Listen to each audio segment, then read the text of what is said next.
Complace mucho contar con la participación, perdón, del abogado Eduardo Quirós, que tiene un currículo muy interesante. Él ha sido desde diputado de la República, también ha sido miembro de la Junta Directiva de la Autoridad del Canal de Panamá, ministro de Estado, precandidato presidencial y amigo de esta casa, además, ¿no? Que es más importante. Eduardo, buen día, ¿cómo está?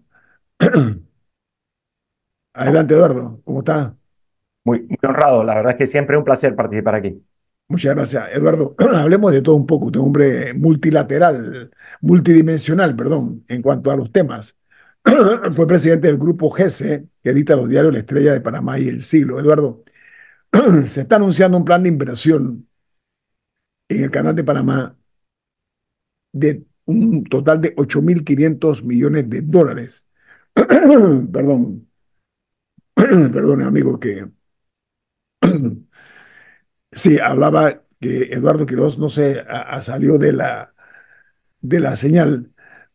Queremos hablar de este tema, Eduardo, porque es el anuncio del plan de inversiones del año 2024-2030 habla de 8.500 millones de dólares, casi el doble de lo que costó la ampliación del canal, para ponerlo en perspectiva, porque nos costó 5.400.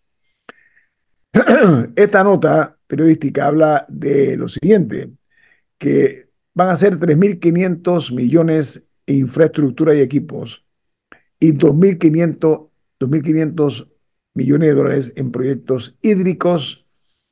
Y a mí me gustaría escuchar tu opinión, Eduardo, porque para mi juicio el tema del agua en el canal debe ser prioridad número uno. ¿Por qué? Porque yo estoy viendo que el proyecto de Río Indio como que se ha congelado en el tiempo. No sé su opinión, ¿cuál es, abogado Quirós? Sí, bueno, de nuevo, primero buenos días a toda la audiencia, siempre un placer estar aquí en Omega Estéreo.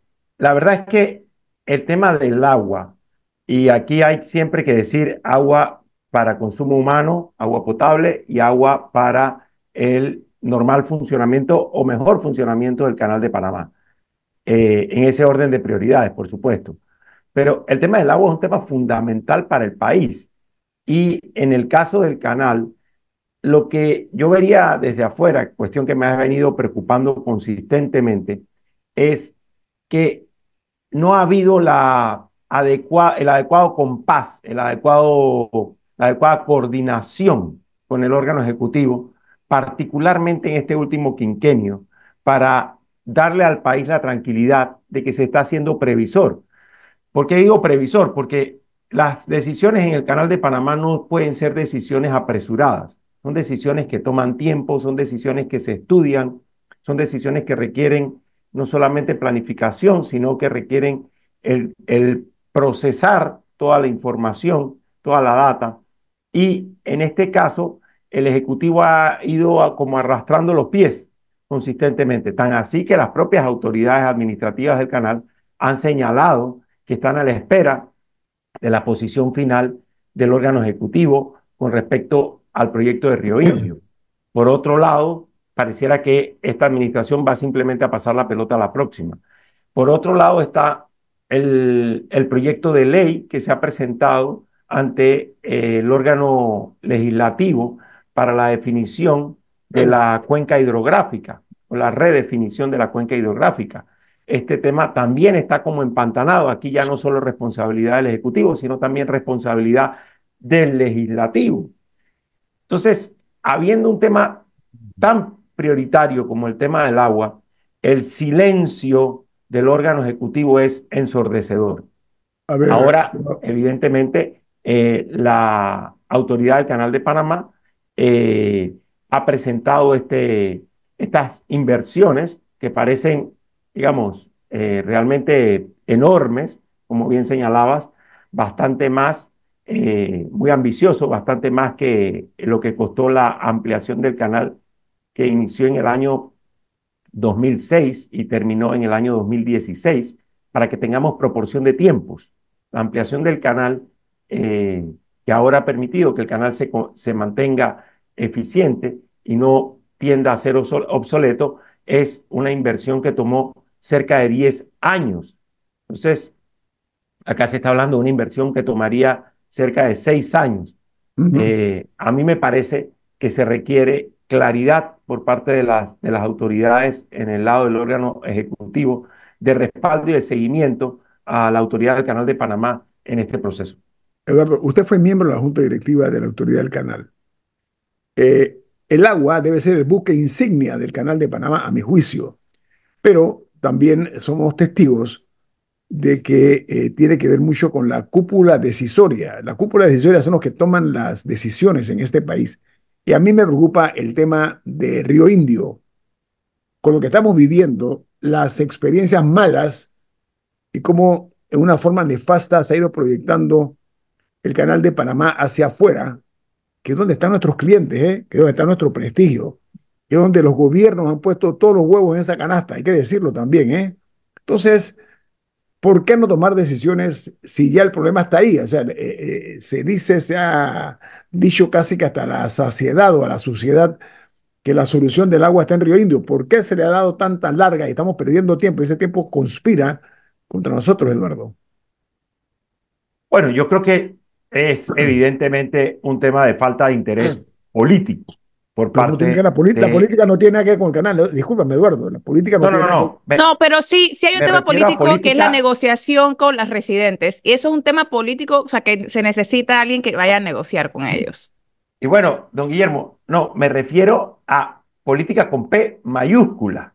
Ah, ok. Me refiero a política como visión de Estado. Ah, No, no, ok. no a la política partidista, por supuesto. Ok. Ha habido falta de Realpolitik. Ah, interés del, del órgano ejecutivo de entender la magnitud del tema en lo que respecta a la suerte de los panameños. El Canal de Panamá no solamente es emblemático desde el punto de vista de, digamos, todo lo que ha significado el canal a lo largo de nuestra historia como país, de nuestra historia republicana en particular, a partir de 1903 y la decisión de autorizar a los Estados Unidos a su construcción, sino desde el punto de vista de, a partir de 1999, de los ingresos para el país que ha representado el canal, la importancia geopolítica que le da a Panamá con nuestro pequeño tamaño territorial. Somos un país particularmente importante en la geopolítica regional y ujú, ciertamente mundial también. Entonces, ujú. todas esas otras consideraciones parecieran que en la política con P mayúscula pasan desapercibidos al no tomarse decisiones, al no enfrentarse a un tema de esta importancia.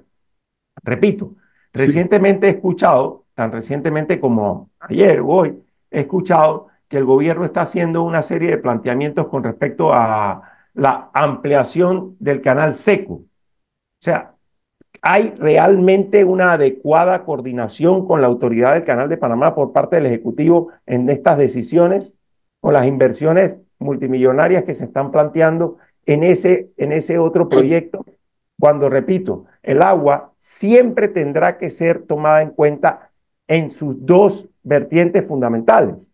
Uno, el agua potable para consumo humano y dos, el agua para el adecuado y normal funcionamiento del canal. Mira que hablan, Este Camila. proyecto al que usted se refiere, Presidencia lo mandó el miércoles, el comunicado que el Consejo de Gabinete había aprobado la creación del canal seco multimodal de transbordo de mercancías, bueno, y otras reglamentaciones, pero exactamente qué es un canal seco para el que está en casa y no ha escuchado este concepto antes. En 2 minutos, Eduardo. Bueno, la creación del canal seco sería un absurdo porque el canal seco ya existe. El canal seco es la movilización de mercancía en contenedores fundamentalmente por la ruta no marítima, o sea, utilizando ferrocarril, utilizando carreteras. Eso es algo que ya existe en alguna medida.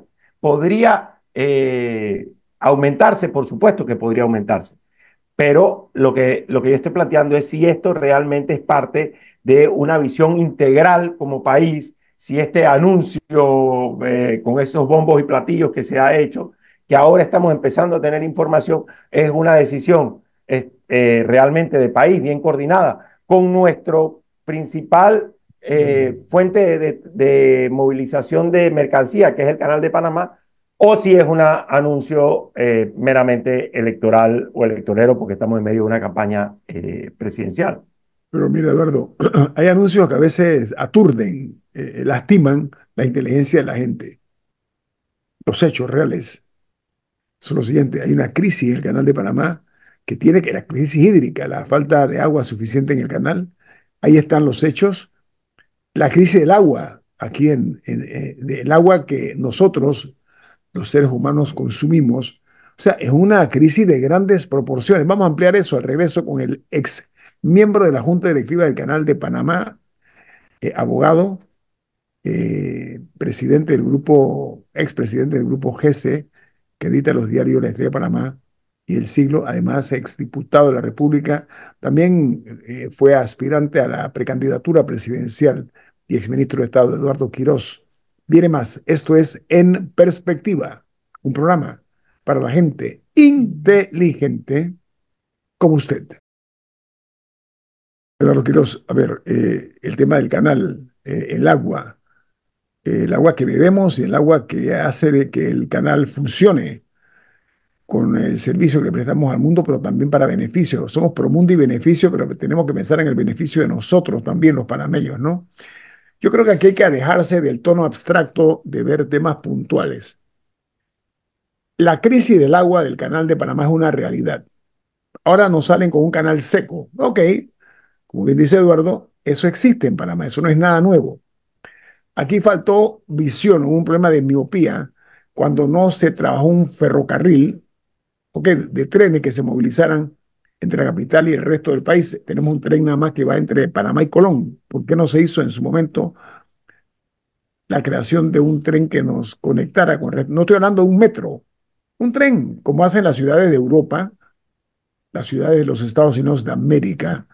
Entonces, hay políticos que son extraños al ecosistema, ¿no? Por ejemplo, no enfrentar la situación de Río Indio, Eduardo, que supuestamente es parte de la solución de la crisis del agua del Canal de Panamá. ¿Por qué no se habla? ¿Por qué se evade de una forma tan consistente ese tema? Hace varios meses escuchamos las declaraciones del administrador del canal señalando que el proyecto había sido presentado al Ejecutivo y que se requería la participación del Ejecutivo. Y esto es la razón de ser de que, a pesar de la autonomía de la autoridad del Canal de Panamá, haya temas en los que se requiere la adecuada coordinación. Y es allí donde sorprende que el órgano ejecutivo, la administración Cortizo, haya sido tan desinteresada en atender una prioridad tan importante para el país. Yo subrayo, este es un proyecto que ciertamente requiere el consenso, la escucha, la participación de los panameños que viven en el área. Y Panamá tiene experiencias recientes de que es importante escuchar a la gente para explicarle, para hacerlos partícipes y que en alguna medida, en alguna importante medida, sean parte de este proceso. La ampliación del canal fue un buen ejemplo sobre eso. Se llevó a referéndum nacional. No hay precedentes en la historia del mundo de que una obra de infraestructura se lleve a un referéndum nacional. Y los panameños lo aprobaron. Lo aprobaron porque terminaron entendiendo, se dio suficiente información. Entonces, en este caso particular de los embalses que hay que hacer en el área de Río Indio, y el resto de las obras de infraestructura, se requiere esa participación. Y eso requiere que haya un ejecutivo que esté alineado con el proyecto, que entienda que es relevante y que ponga de su parte para ejecutarlo. Fíjate, el problema de la escasez de agua, imagínense usted esta aberración. En la ciudad de David, la capital de la provincia chiricana, hay una escasez de agua severa, conforme a lo que se está replanteando. Hubo un debate entre los candidatos a alcalde de la ciudad de David, y uno de los temas fue precisamente eso, y prometieron mejorar el servicio del agua en una provincia que lo que sobra es agua, es una provincia bendecida, con las venas líquidas más espectaculares que se puede imaginar. Yo recuerdo que un par de gente para hacer negocios o negociados comenzaron a construir en una serie de represas. Recuerda que habían lo que llamaban represa de Maletín. ¿Te acuerdas, Eduardo, de eso, no? Sí, por supuesto. Vieron en el agua de la provincia chiricana una oportunidad de hacer negocio y por supuesto que lo hicieron. El agua en David, que esté escasa, de verdad a mí no me suena. ¿No? Ríos como Rizagua, Chiriquí Grande. Bueno, lo que sobra, repito, es agua en Chiriquí. ¿Cómo es posible que se haya llegado esto en la ciudad de David? Yo espero que el actual alcalde, que no hizo nada en un quinquenio, ahora no se le ocurra decir que ahora sí lo va a hacer, porque ese es el canto de las sirenas, ¿no? Los que fueron gobierno, que ahora aspiran a cargos, ¿por qué no lo hicieron cuando fueron gobierno? Eso lo digo a nivel presidencial, a nivel de alcalde, a nivel de diputados. ¿Por qué razón se ha llegado a esta crisis del agua en la ciudad de David, Eduardo? Yo me alegro que usted traiga cuenta y se nota la atención que le está prestando al proceso electoral, el debate que hubo de los candidatos a alcalde de la capital de la provincia de Chiriquí, David. Y eso es muy valioso porque se están dando otros debates a nivel nacional, regionales, que son importantes para esas comunidades. Mira, yo recorrí este país por casi año y medio a propósito de la búsqueda de firmas de apoyo. Y le quiero decir algo. El tema del agua, no hay que hacer una encuesta. El tema del agua es un problema en casi todas las regiones del país.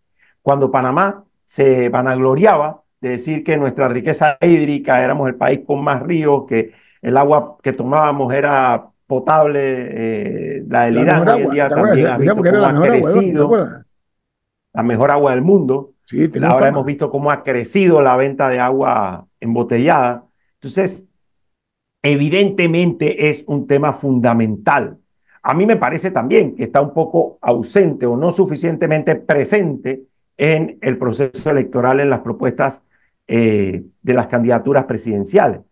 Y a cuenta particularmente de ese caso de David, fíjese, recorriendo Puerto Armuelles, a mí me sorprendió, eh, todas las casas en Puerto Armuelles tienen estos tanques azules en el techo. Les pareciera como que una moda. No, no es una moda. Es que realmente el problema del agua es una grave situación desde Puerto Armuelles hasta el Darién. No importa dónde usted esté. Entonces, ¿dónde está el planteamiento? Y ya estará lo que hagan las propuestas de los que vengan, o del que venga, o la que venga. Pero está también el tema de cuál ha sido la ejecución de esta administración con respecto a un tema tan fundamental como el agua, con un IDAN en el que todos los días hay más escándalos con respecto a los contratos que han firmado, donde evidentemente las potabilizadoras están en un estado deplorable, donde no hay una visión de futuro, de planificación, de cuáles son las necesidades hacia adelante y las inversiones que hay que hacer hoy para que dentro de 3 años no tengamos más problemas más profundos con respecto al consumo de agua potable.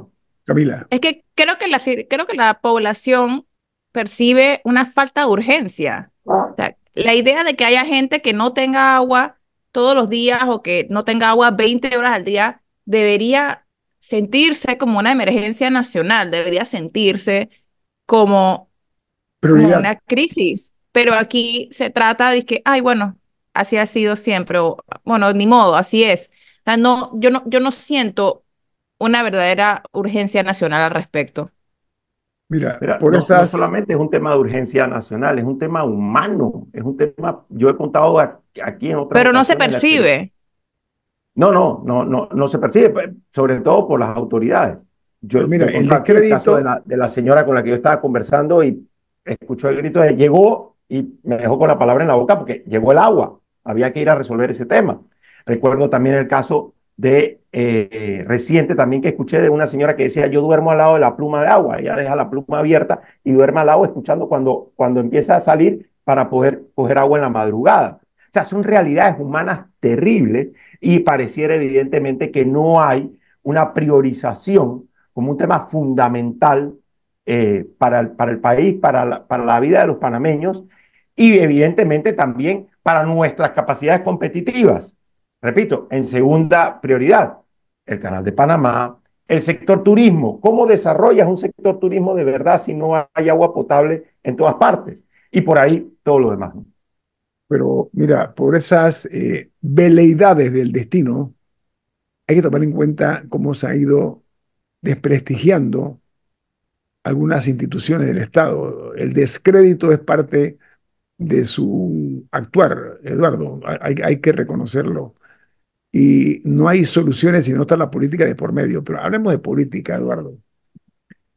En tu opinión, Déjame hacer una acotación cortísima, Doñito. venga, venga, venga. Fíjese, yo estaba el otro día cayendo en cuenta sobre el tema este de prioridades, ¿no? Ujú. Y he señalado duramente al órgano ejecutivo. No quiero dejar de hacer la parte que corresponde al órgano legislativo. Desde la renuncia del señor Roberto Ábrego como miembro de la Junta Directiva del Canal de Panamá, representando a la Asamblea Nacional, la Asamblea está en deuda con el país en la designación de su reemplazo. Por razones políticas, él renunció porque se iba a buscar la reelección. ¿Dónde está? Y las sesiones iniciaron el 2 de enero, las sesiones ordinarias iniciaron el 2 de enero. Estamos a mediados de marzo y todavía la Asamblea no ha tenido tiempo de atender una de sus responsabilidades fundamentales, que es designar el representante del órgano ejecutivo ante ese ente de tamaña importancia como es la Junta Directiva del Canal de Panamá. Ahí están las prioridades de nuestras autoridades. Eso es parte de la tragedia no griega, sino panameña. No le dan importancia a cosas importantes. Eso que dices tú del diputado Ábrego, que ya renunció para ir en pos de la candidatura y la reelección, y que la Asamblea Nacional no haya tomado la decisión todavía de poner su reemplazo, me parece un despropósito. Pero bueno, hablando de política, Eduardo, ahora vamos a referirnos a lo que está ocurriendo en este momento. Ya estamos en el camino, ¿cómo le llaman? En la épica, en la recta final para la definición de quién será el nuevo presidente del país, quién va a manejar los destinos de esta nación. Y dentro de eso, yo escucho hablar mucho de planes de gobierno, y eso lo he escuchado por décadas. Algunos no tienen ni siquiera plan de gobierno, no saben lo que es eso, algunos candidatos en la historia, pero hasta dónde se cumplen o no los planes de gobierno, si eso es una ilusión, si eso es un libro cualquiera que se escribe. ¿Cuál es tu opinión acerca de eso, Eduardo? Yo sí les destaco importancia. Ciertamente no todos los ciudadanos se van a leer todos los planes de gobierno y probablemente no sea esa una de las razones fundamentales para tomar su decisión, pero el valor de la democracia está en que el voto sea un voto informado, en que usted no sea engañado. Entonces, ciertamente llega una etapa en la que hay mayor atención por parte de los ciudadanos. Muchos Ujú. estarán prestando atención a las propuestas desde hace 6 meses, desde hace un año, y habrá otros que lo harán en esta recta final, como bien la denominas. El plan de gobierno revela muchas cosas. Uno, la capacidad de la propuesta electoral del candidato de entender cuáles temas son fundamentales. Dos, la de rodearse de un equipo que le permita construirlo, porque esto no es un libro que se escribe a una mano, esto es un documento que se escribe con la participación de expertos, técnicos, personas avesadas, que conozcan de las distintas materias. Es, por supuesto, multifacético, o sea, tiene muchas áreas donde también hay que establecer prioridades, por supuesto, porque tampoco es un documento bíblico donde se puede incluir todo.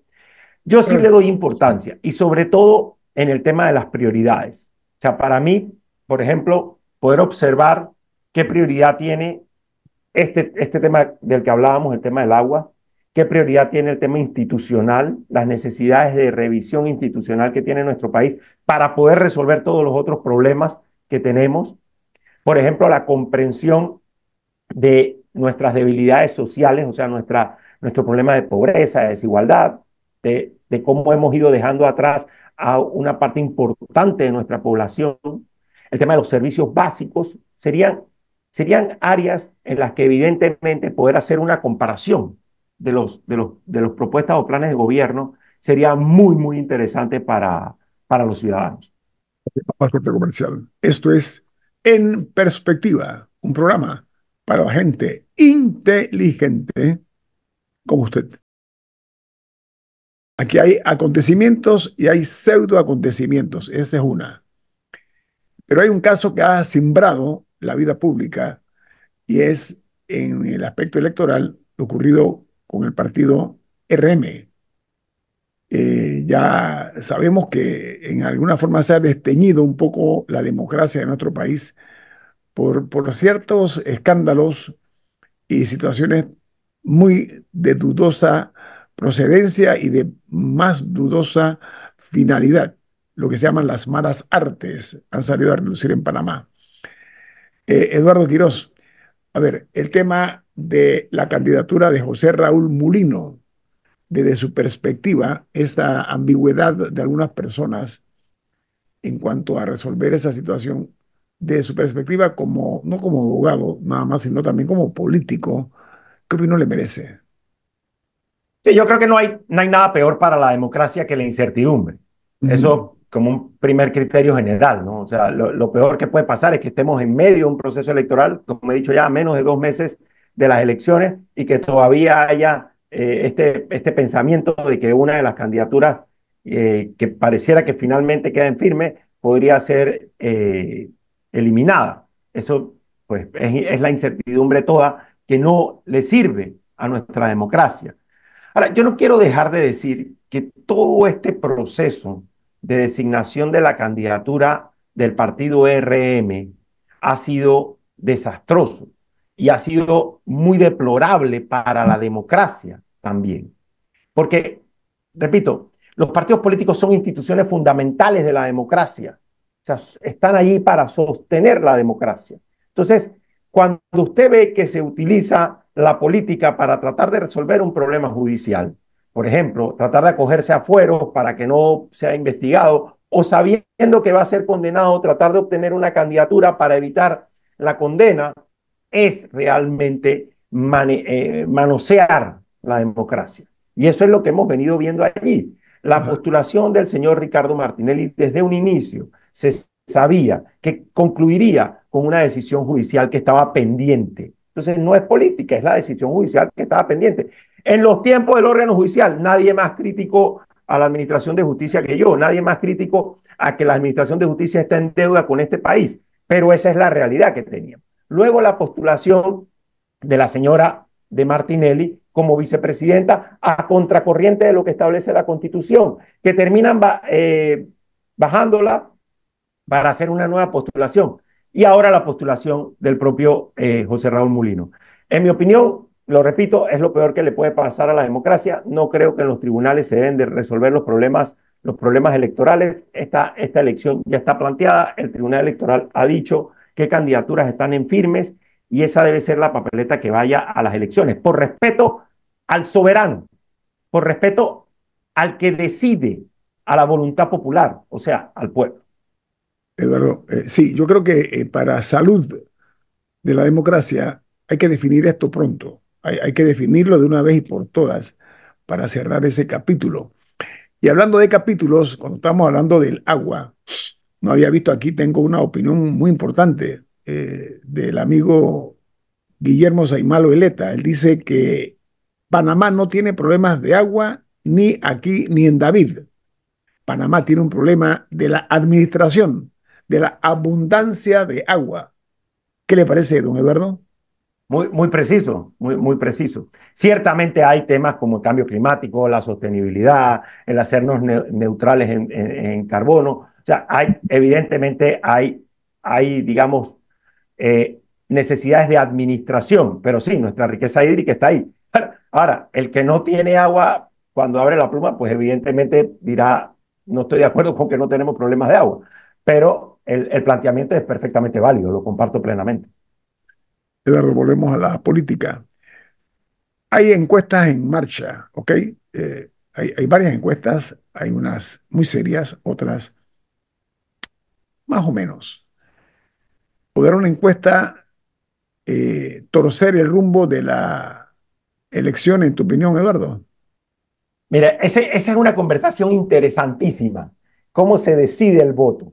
Entonces, uno tiene muchos elementos, las conversaciones, cuando habla con sus amigos, el temetario, no se decide igual un voto de una persona que tiene más de 50 años que una que tiene menos de 35, del que va a votar por primera vez. O sea, tiene una serie múltiple de componentes, donde los debates juegan un rolcito, donde las encuestas juegan también su rolcito, donde los discursos juegan su rolcito, donde el clientelismo y la corrupción, que no quiero dejar de mencionar. O sea, es un escándalo lo que estamos viendo allá afuera. El derroche de dinero que están haciendo algunas campañas, no solo presidenciales, el derroche de dinero, que solamente demuestran que en este país hay una ausencia total de Fiscalía General Electoral. Y no tengo ningún empacho de decirlo porque se lo dije al fiscal electoral en su cara, en su despacho. Se lo dije, ustedes no están cumpliendo con su deber. Ahí está completamente ausente la Fiscalía General Electoral. Cuando actúa a destiempo. O sea, este señor Arce es realmente un desastre como fiscal general electoral, porque todo lo que está pasando allá afuera es escandaloso. Aquí hemos visto candidaturas que han ido al Tribunal Electoral a solicitar la utilización de más recursos privados, cuando cuando la realidad es que se están invirtiendo casi 50 millones de dólares de los bolsillos de los panameños en este proceso electoral a través de los subsidios que se le otorgan fundamentalmente a los partidos políticos. Entonces, sí, evidentemente las encuestas juegan un rol, pero yo no siento que es un rol determinante. Yo he dicho que parte de los riesgos de este proceso electoral es que no tengamos realmente casas encuestadoras serias de las cuales usted pueda hacer una valoración. Creo que hay unas cuantas, las que están registradas en el Tribunal Electoral, evidentemente serían a las que prestarle atención. Ojalá el ciudadano pudiese hacer la diferencia entre esas encuestas que tienen que cumplir con una serie de reglamentaciones y las otras que surgen como propaganda electoral, o sea, que provienen de campañas electorales que, utilizando la herramienta, entre comillas, de una encuesta, lo que hacen es propaganda para decir que su candidato está arriba o que su candidato está de segundo, subiendo, para decir que va a llegar de primero. Ahora, también, si miramos en el barrio, nos damos cuenta que en la región últimamente las encuestas han tenido muy poco que decir con el resultado final electoral, porque pareciese que el ciudadano, al ser entrevistado, ya sabe cómo darle la vuelta, ¿no?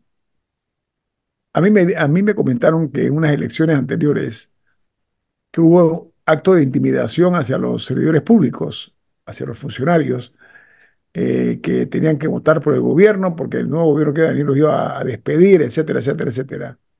Al final no resultó, Eduardo. O sea, ¿por qué? Porque cuando las personas están frente a la urna es que verdaderamente expresan su sentimiento o su resentimiento hacia el gobierno de turno, ¿no? Porque aquí lo que hay que cuidar, y yo he sido consistente en señalar eso, aquí lo que tenemos que cuidar es nuestra institucionalidad democrática.